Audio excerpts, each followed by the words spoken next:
ವಿಜಯನಗರ ಜಿಲ್ಲೆ ಹಗರಿಬೊಮ್ಮನಹಳ್ಳಿ ತಾಲೂಕಿನ ಉಪನಾಯಕನಹಳ್ಳಿ ಮೊರಾರ್ಜಿ ದೇಸಾಯಿ ವಸತಿ ಶಾಲೆಯ ಮೈದಾನದಲ್ಲಿ ಬುಧವಾರ ನಡೆದ ರಾಜ್ಯಮಟ್ಟದ 13ನೇ ಸೆಪೆಕ್ ಟಕ್ರಾ ಚಾಂಪಿಯನ್ಶಿಪ್ ವಿಶಿಷ್ಟ ಅನುಭವ ನೀಡಿದ ಕ್ರೀಡಾಕೂಟವಾಗಿತ್ತು.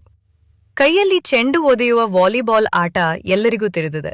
ಆದರೆ ಅದೇ ಚೆಂಡನ್ನು ತಲೆಯಲ್ಲಿ ಮತ್ತು ಕಾಲಲ್ಲಿ ಹೊಡೆಯುವ ವಿಶೇಷ ಕ್ರೀಡೆಯೇ ಸೆಪೆಕ್ ಟಕ್ರಾ. 4 ಅಂಕಣಗಳಲ್ಲಿ ಈ ಕ್ರೀಡಾಕೂಟ ನಡೆಯಿತು. ದಾವಣಗೆರೆಯ Karnataka amateur sepak takraw association ಮತ್ತು ಮುರಾರ್ಜಿ ದೇಸಾಯಿ ಶಾಲೆಯ ಸಹಯೋಗದಲ್ಲಿ ಈ ಕ್ರೀಡಾಕೂಟ ಆಯೋಜನೆಗೊಂಡಿತ್ತು. ರಾಜ್ಯದ ವಿವಿಧ ಜಿಲ್ಲೆಗಳ 200ಕ್ಕೂ ಹೆಚ್ಚು ಕ್ರೀಡಾಪಟುಗಳು ಭಾಗವಹಿಸಿದ್ದರು. ಅಂಕಣದ ಎರಡೂ ಕಡೆಗಳಲ್ಲಿ ತಲಾ 4 ಕ್ರೀಡಾಪಟುಗಳು ಇರುತ್ತಾರೆ. ಚಾಂಪಿಯನ್ಶಿಪ್ ಪದಕ ಜಯಿಸಲು ವಿವಿಧ ವಿಭಾಗಗಳ ಪುರುಷರ 18, ಮಹಿಳೆಯರ 8, ಜೂನಿಯರ್ ಬಾಲಕರ 17, ಸಬ್ ಜೂನಿಯರ್ ಬಾಲಕರ 13, ಬಾಲಕಿಯರ 12 ತಂಡಗಳು ಭಾಗವಹಿಸಿದ್ದವು. ಆರಂಭಿಕ ಪಂದ್ಯದಲ್ಲಿ ಬೆಳಗಾವಿಯ ಟೈಗರ್ ಬಾಯ್ಸ್ ತಂಡದ ಶ್ರೀಕಾಂತ್, ಅನಿಲ್, ವಿಕಾಸ್, ಶಶ್ಮುಖ ಅವರು ತೀರ್ಥಹಳ್ಳಿ ತಂಡದ ಆಟಗಾರರಿಗೆ ಸೋಲಿನ ರುಚಿ ತೋರಿಸಿದರು.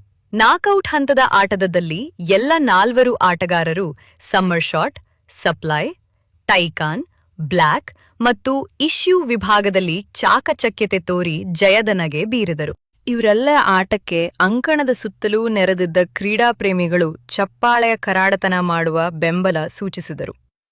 ಸೆಪಕ್ ಟಕ್ರಾ ಕ್ರೀಡೆಯ ಅಂತಾರಾಷ್ಟ್ರೀಯ ಮಟ್ಟದ ರೆಫ್ರಿ ಪಿ. ಮಂಜುನಾಥ್, ಅಸೋಸಿಯೇಷನ್ನ ರಾಜ್ಯ ಕಾರ್ಯದರ್ಶಿ ಕೇಶವ ಸೂರ್ಯವಂಶಿ, ಶಾಲೆಯ ಪ್ರಾಂಶುಪಾಲ ಎಂ. ಋಷಿಕೇತರೆಡ್ಡಿ, ದೈಹಿಕ ಶಿಕ್ಷಣ ಶಿಕ್ಷಕ ಉಪ್ಪಾರ ಭೀಮಪ್ಪ ಮತ್ತು ತಂಡ ಕ್ರೀಡಾಕೂಟದ ನಿರ್ವಹಣೆಯ ಜವಾಬ್ದಾರಿ ಹೊತ್ತಿದ್ದರು.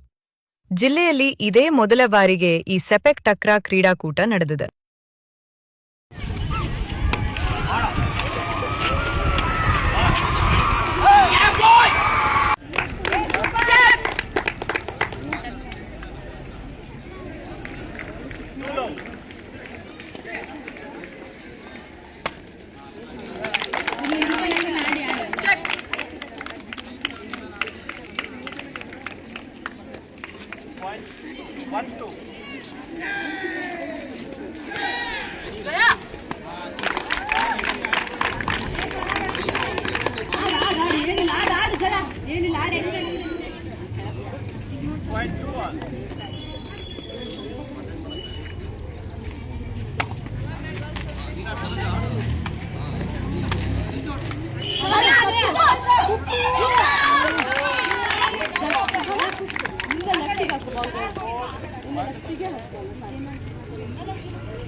ಸಮಾಧಾನ